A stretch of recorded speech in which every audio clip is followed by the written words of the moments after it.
करीब सवा महीने की ईरान की जंग से पाकिस्तान के नेताओं के दिमाग पर गहरी चोट लगी है। ईरान पर अमेरिकी हमले से न सिर्फ तेल गैस के दाम बढ़ाने पड़े, बल्कि लोगों को 2 जून की रोटी के भी लाले पड़ गए। यूएई के अमीरों ने 30 अप्रैल तक पाकिस्तान से सारा $3.5 बिलियन का लोन यानी कर्जा लौटाने को कहा, तो पाकिस्तानी वजीर आजम शहबाज शरीफ के तोते उड़ गए। गृह मंत्री से लेकर ऊर्जा मंत्री बहकी बहकी बात करते घूम रहे हैं। मंत्रियों के दिवालियापन की बात तो छोड़ दीजिए, पाकिस्तान के सांसद मुशाहिद हुसैन का दिमाग इतना गड़बड़ा गया है कि यूएई को भारत से संभल कर रहने, वरना अखंड भारत का हिस्सा बन जाने के नाम पर डरा रहे हैं मुशाहिद हुसैन। दरअसल हुसैन ने कहा है पाकिस्तानी टीवी चैनल दुनिया न्यूज को एक इंटरव्यू के दौरान, जिसमें बोला ये गया यूएई को नीचा दिखाने की नीयत से अशोभनीय भाषा और अपमानजनक शब्दों का इस्तेमाल करते हुए तंज कसा गया।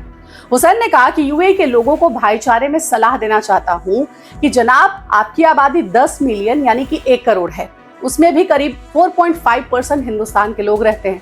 जरा अपना ख्याल रखें। ये जो दोस्ती आपकी इंडिया के साथ बढ़ रही है, कहीं ऐसा ना हो जाए कि आप भी अखंड भारत का निशाना बन जाए। आपकी आधी आबादी इंडिया वालों की है, तो ध्यान रखिए, अखंड भारत के एजेंडे में सिर्फ पाकिस्तान, अफगानिस्तान और बांग्लादेश ही नहीं, बल्कि खाड़ी देश भी आ सकते हैं। आपको बताते चले कि यूएई ने पाकिस्तान को अप्रैल के आखिर तक सारा $3.5 बिलियन का लोन लौटाने को कहा है। उस दिन से पाकिस्तान के नेता गुस्से में भड़के हुए हैं। समझा जा सकता है कि पाकिस्तानी सांसदों का दिमागी संतुलन किस कदर डगमगा गया है। कभी यूएई के बड़े भाई होने का दम भरने वाले पाकिस्तानी सांसद मुशाहिद ने यूएई द्वारा अपने कर्जे की रकम वापस मांगने पर संतुलित जवाब देने के बजाय भारत से संभल कर रहने की नसीहत दी है। हुसैन ने कहा है कि पाकिस्तान तो बड़े भाई होने के नाते यूएई का साथ दे देगा, लेकिन यूएई नहीं संभला तो वो अखंड भारत का हिस्सा बन जाएगा। पाकिस्तान सांसद ने किया यूएई के शेख साहब का भी अपमान। जी हाँ, अखंड भारत वाले बयान से हुसैन का मन नहीं भरा तो उन्होंने ऑन कैमरा यूएई के लोगों के लिए बहुत ही अपमानजनक शब्दों का इस्तेमाल करते हुए कहा, बेचारा गरीब और लाचार यूएई को पैसे की जरूरत है।